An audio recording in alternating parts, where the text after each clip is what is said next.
DPR memilih hakim konstitusi dari kalangan partai politik, mengandung konflik kepentingan. Saya Nabila Azahra dan inilah editorial Tempo.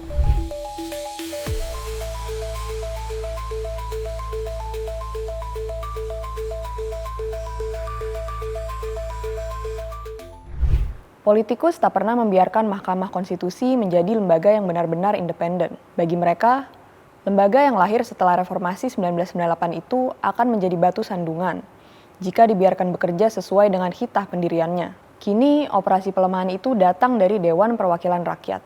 Operasi itu berbentuk pengajuan Adis Kadir, politikus Partai Golkar menjadi hakim konstitusi. Sesuai dengan aturan, pengajuan 9 hakim konstitusi dilakukan oleh DPR, pemerintah, dan Mahkamah Agung, masing-masing 3 hakim. Sejak 2025, DPR memperkuat diri dengan menambahkan klausul bisa mencopot hakim konstitusi di tengah periode jabatan melalui mekanisme evaluasi berkala terhadap pejabat yang dipilih melalui uji kelayakan dan kepatutan. Adis menjadi pusat kontroversi ketika ia keliru menjelaskan tunjangan anggota legislatif yang memicu kemarahan publik dan berujung demonstrasi pada Agustus 2025. Pencalonannya sebagai hakim konstitusi tak kalah kontroversial. Ia muncul tiba-tiba menggantikan Innocentius Samsul, calon yang ditarik kembali setelah diajukan DPR. Adis mengandung potensi konflik kepentingan, mengingat salah satu fungsi Mahkamah Konstitusi adalah menangani uji materi undang-undang yang dihasilkan DPR. Pada 2022, DPR mencopot Hakim Aswanto,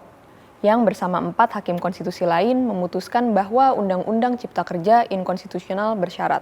DPR berdalih Aswanto pantas dicopot, karena ia membuat putusan yang membatalkan produk lembaga legislatif yang mengusulkannya. Padahal, hakim konstitusi memang tidak berada di lembaga itu untuk mewakili kepentingan pengusulnya. Mereka bukan kepanjangan tangan DPR, pemerintah, ataupun Mahkamah Agung. Penarikan kembali Innocentius Samsul, mantan Kepala Badan Keahlian DPR, yang sebetulnya sudah terpilih menjadi hakim konstitusi tak lepas dari kepentingan pengusulnya.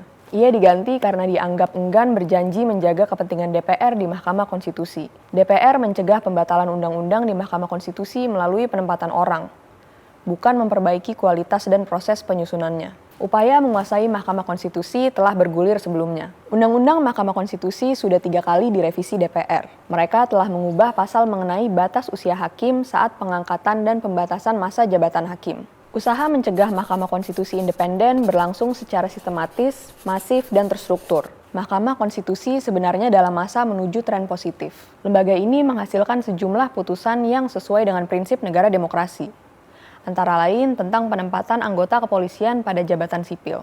Putusan-putusan itu menumbuhkan kepercayaan publik yang runtuh setelah pengubahan batas usia pencalonan wakil presiden. Putusan itu membuka jalan bagi Gibran Rakabuming Raka, anak Presiden Joko Widodo. Ketika itu, Mahkamah Konstitusi dipimpin Anwar Usman, paman Gibran. Soehartoyo memimpin lembaga itu menggantikan Anwar. Ia memperbaiki mekanisme dan struktur kekuasaan di Mahkamah Konstitusi. Para hakim mengambil putusan dengan standar ideal. Sebut saja putusan yang melarang wakil menteri menjadi komisaris pada perusahaan negara, hingga penguatan kembali lembaga independen yang mengawasi aparatur sipil negara.